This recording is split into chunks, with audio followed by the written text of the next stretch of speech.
Hello viewers, I am Atif Javed and welcome to our channel Career Migration। आज हम जिस study visa की बात करेंगे उसे कहते हैं SDS।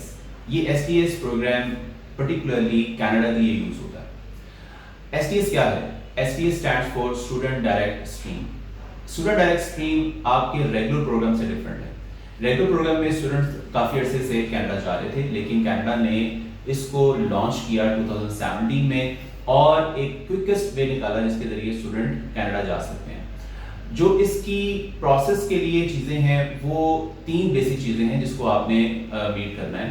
आप कह लें कि तीन बेसिक रिक्वायरमेंट्स हैं। अगर आप ये तीन बेसिक रिक्वायरमेंट्स पूरी करते हैं तो आप SDS वीज़ा में फॉल करते हैं। अगर आप SDS वीज़ा में फॉल कर जाते हैं तो आपका केस रेगुलर प्रोग्राम से स्ट्रांग होता है। ऐसा लोग सोचते हैं मगर ऐसा है नहीं। सिर्फ एक डिफरेंस है, वो डिफरेंस है टाइम का। और टाइम का डिफरेंस ये कहता है कि SDS का वीजा 20 कैलेंडर डेज में होता है। ये उनकी साइट पर लिखा है, लेकिन कुछ अनॉमलीज हैं जो कि कोविड-19 में देखी गई हैं। तो मैं आज आपको बताऊंगा कि बेसिक तीन रिक्वायरमेंट्स कौन सी हैं और फिर इन तीन रिक्वायरमेंट्स के अलावा और कौन कौन सी चीजें इन्वॉल्व होती हैं SDS में, वो फिर हम आपसे नेक्स्ट वीडियोस में डिस्कस करेंगे।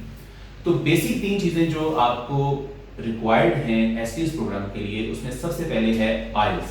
IELTS mean language proficiency certificate. अब ये लैंग्वेज प्रोफिशिएंसी सर्टिफिकेट यूनिवर्सिटीज को भी रिक्वायर्ड है और आपके वीजा ऑफिसर को भी रिक्वायर्ड है। आपका ये बैंड इसमें कितना होना चाहिए?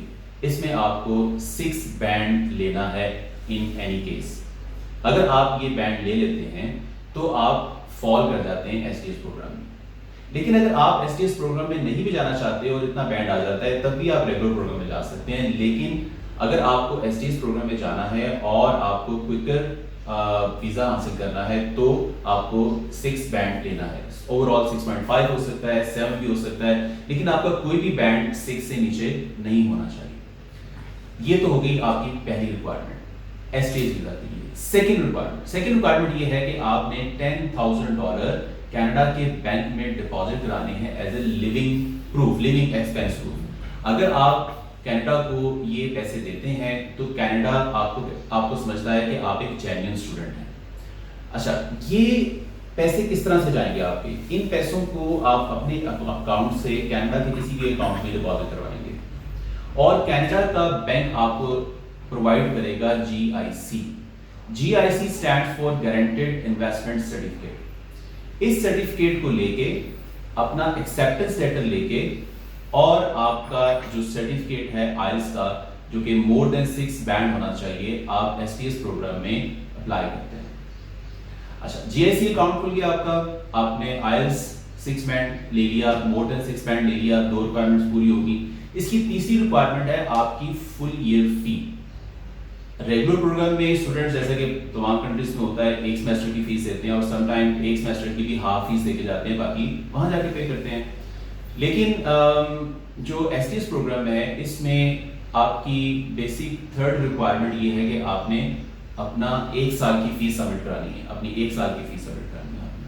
और ये 1 साल की फीस कितनी हो सकती है? कनाडा इनिशियली बहुत एक्सपेंसिव है, लेकिन लेटर ऑन ये ऑस्ट्रेलिया से भी सस्ता है, UK से भी सस्ता है और इवन US से भी सस्ता है और इसकी अपॉर्चुनिटी बहुत ज़्यादा है आपके पास।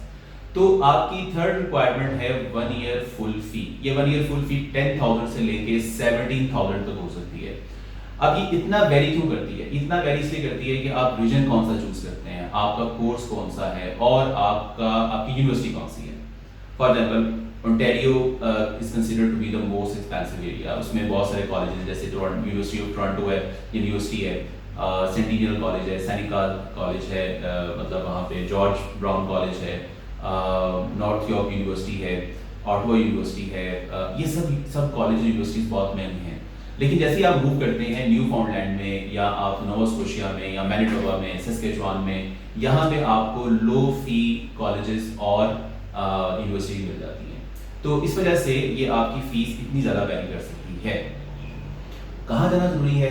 क्या टोरंटो ही जाना जरूरी है आपका, या ओंटारियो में किसी कॉलेज में जाना जरूरी है, या आपको उससे बाहर जाना चाहिए? आप अगर लैंग्वेज प्रोफिशिएंसी सर्टिफिकेट में 6 बैंड नहीं ले सकते तो फिर क्या बनेगा आपका? और या आपके पास फुल ईयर फी नहीं है तो या आप डिपॉजिट करने के लिए GIC अकाउंट खोलने के लिए पैसे नहीं है 10,000, तो आप क्या नहीं जा सकते?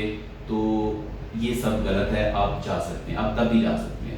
लेकिन अगर आप एसटीएस के जरिए जाना चाहते हैं और आपके पास टाइम थोड़ा है, आप जल्दी वीज़ा हासिल करना चाहते हैं, तो 3 बेसिक रिक्वायरमेंट्स जो आपने पूरी करनी है वो लैंग्वेज प्रोफिशिएंसी, जिसमें मैंने 6 बैंड का जिक्र किया है, कोई बैंड 6 से नीचे नहीं होना चाहिए।